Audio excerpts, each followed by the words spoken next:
আজকে এমন একটা রজনী, যেই রজনীতে আল্লাহ তাআলার কাছে সমস্ত ধরনের গুনাহ থেকে মাফ পাওয়ার একটা সুবর্ণ সুযোগ। সুবহানাল্লাহ, সুবর্ণ একটা সুযোগ। আল্লাহ তাআলা রাসূলুল্লাহ সাল্লাল্লাহু আলাইহি ওয়াসাল্লাম এই রজনীর ফজিলত সম্পর্কে বলেন,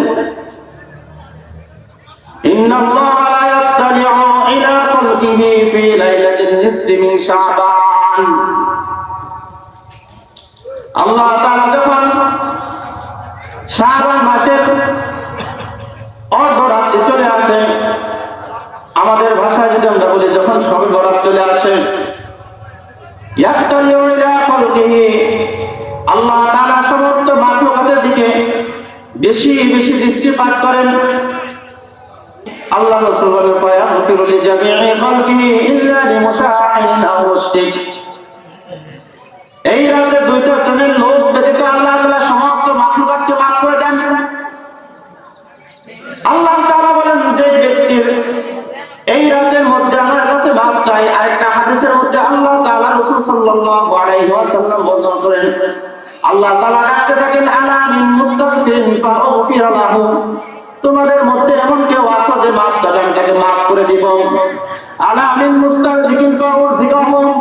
এই রাতে এমন কেউ আছে যে ব্যক্তি আমার কাছে রিজিক চায়, যে ব্যক্তির অভাব অনটন আছে, কোন ব্যক্তি যদি এমন থাকে এই রাতে আমার কাছে চাও, ফাগফিরহু, তাকে আমি রিজিক দিয়ে দিব, তাকে আমি রিজিক দিয়ে দিব। আলা মিন মুবতালিন ফাওয়াফিহু। তোমাদের মধ্যে থেকে এমন কেউ আছে অসুস্থ, তাহলে এই রাতে আমার কাছে সুস্থতা চাও, মন দিল দিয়ে আমি তোমাকে সুস্থতা দান করব। সুবহানাল্লাহ।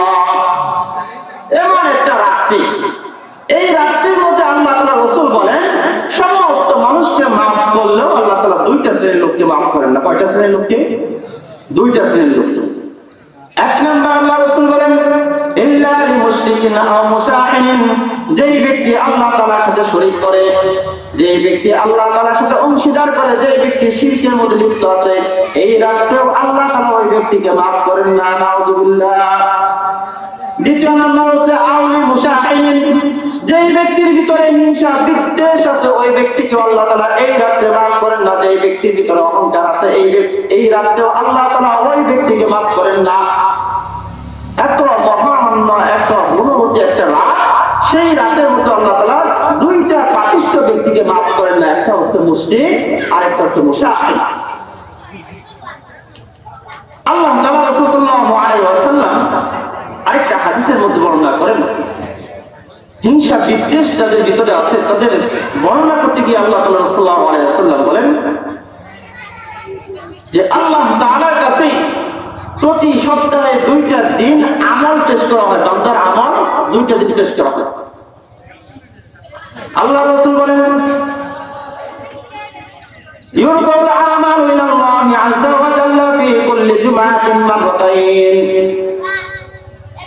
প্রত্যেকটা সপ্তাহে বান্দার আমল দুইটা দিন আল্লাহ তাআলার কাছে পেশ করা হয়, ইয়াউমাল ইসনাইনি ওয়া ইয়াউমাল খামিস।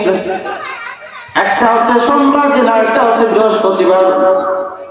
সোমবার দিন এবং বৃহস্পতিবার দিন, দুইটা দিন বান্দার আমল আল্লাহ তাআলার কাছে পেশ করা হয়। ফায়াগফিরু লিকুল্লি আবদিন। আল্লাহ তাআলা আমল দেখে দেখে আল্লাহ তাআলা সমস্ত বান্দাকে মাফ করতে থাকেন, ইল্লা লিআবদিন বাইনাহু ওয়া বাইনা আখিহি শাহনা। কিন্তু ওই ব্যক্তিকে আল্লাহ তাআলা মাফ করেন না, যে ব্যক্তির ভাইয়ের মধ্যে দ্বন্দ্ব আছে। দুই ভাইয়ের মধ্যে, যে ব্যক্তির মধ্যে দ্বন্দ্ব আছে, দুই ভাইয়ের মধ্যে যাদের মধ্যে হিংসা বিদ্বেষ আছে, আল্লাহ তাআলা ওই ব্যক্তিকে মাফ করেন না। নাউযুবিল্লাহ। এজন্য এই রাতের মধ্যে আল্লাহ তাআলার কাছ থেকে মাফ পাওয়ার জন্য আমাদেরকে সবচেয়ে অন্যান্য গুনাহ তো ত্যাগ করতেই হবে, সাথে সাথে দুইটা গুনাহ বিশেষ করে ত্যাগ করতে হবে। এক হচ্ছে শিরকের গুনাহ, আরেকটা হচ্ছে হিংসা বিদ্বেষের গুনাহ। এই দুইটা গুনাহ ভালোভাবে ত্যাগ করতে হবে। যেই গুনার কারণে আল্লাহ তাআলা বান্দার আমল কবুল করেন না, বান্দার দোয়া কবুল করেন।